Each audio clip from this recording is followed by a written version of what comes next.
മറ്റൊരു വീഡിയോയുമായി എത്തിയിരിക്കുന്നു. ഇന്ന് പറയാൻ പോകുന്നത് നമ്മൾ ലാപ്ടോപ്പ് ഓൺ ചെയ്തതിന് ശേഷം കുറേ സമയം കഴിയുമ്പോൾ മാത്രമേ നമുക്ക് മൗസെല്ലാം ഉപയോഗിക്കാൻ പറ്റുന്നുള്ളൂ. അപ്പം അതിനുള്ള പ്രശ്നം എന്ന് പറഞ്ഞാൽ നമ്മൾ ഈ സ്റ്റാർട്ടപ്പ് ഉണ്ട് അവിടെ പിന്നെ കുറേ ഓപ്ഷൻസ് വരാനുണ്ടാവും. അതുകൊണ്ടാണ് നിങ്ങളെ കമ്പ്യൂട്ടർ ഭയങ്കരമായിട്ട് സ്ലോ പിടിക്കുന്നത്. അപ്പോൾ അത് നമുക്ക് ഒഴിവാക്കണം. ആ സ്റ്റാർട്ടപ്പിലെ സാധനങ്ങൾ ഒഴിവാക്കാൻ വേണ്ടിയിട്ട് നിങ്ങൾ എന്താക്കണം, ലാപ്ടോപ്പിൻ്റെ അകത്ത് ആൾട്ട് കൺട്രോളും ഡിലീറ്റും ഒന്നിച്ച് പ്രസ് ചെയ്യാം. അപ്പോൾ ഇങ്ങനത്തെ ഓപ്ഷൻ കിട്ടും. ഇതിൽ ടാസ്ക് മാനേജർ എന്ന ഓപ്ഷൻ ഉണ്ട്, അത് ക്ലിക്ക് ചെയ്യാം. അപ്പോൾ ഇതിൻ്റെ അകത്ത് സ്റ്റാർട്ടപ്പ് പറഞ്ഞ ഓപ്ഷൻ ഉണ്ട്, അത് ക്ലിക്ക് ചെയ്യാം. അപ്പോൾ ഇതെല്ലാം സ്റ്റാർട്ടപ്പിൽ കിടക്കുന്ന സാധനങ്ങൾ. അപ്പോൾ ഇതെല്ലാം എന്താ പറഞ്ഞാൽ ഇതെല്ലാം എനേബിളായിട്ട് കിടക്കുന്നുണ്ട്.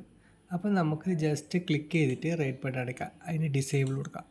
ഇല്ലെങ്കിൽ താഴെ ഇവിടെ ക്ലിക്ക് ചെയ്യുക. എൻ്റെ ഇവിടെ ക്ലിക്ക് ചെയ്താൽ മതി, എന്നെങ്കിലും അത് ഡിസേബിൾ ആവും. വേണ്ട, നമുക്ക് ഓരോന്ന് വൺ ബൈ ആയിട്ട് ഡിസേബിൾ ചെയ്യാം.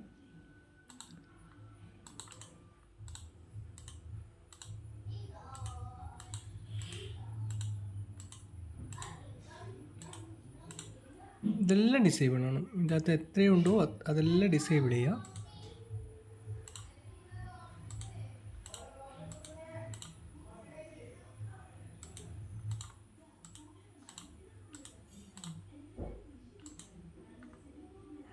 ഇത് ഓൾറെഡി ഡിസേബിൾഡ് ആണ്.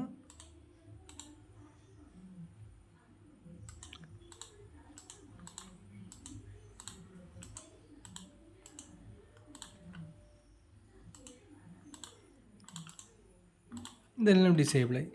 ഇനി നമ്മൾ കമ്പ്യൂട്ടർ ഇത് ക്ലോസ് ചെയ്യുക. ഇനിയിപ്പോൾ കമ്പ്യൂട്ടർ ഓപ്പൺ ചെയ്ത് കഴിഞ്ഞാൽ നമുക്ക് ഫാസ്റ്റായിട്ട് ഉപയോഗിക്കാൻ പറ്റും.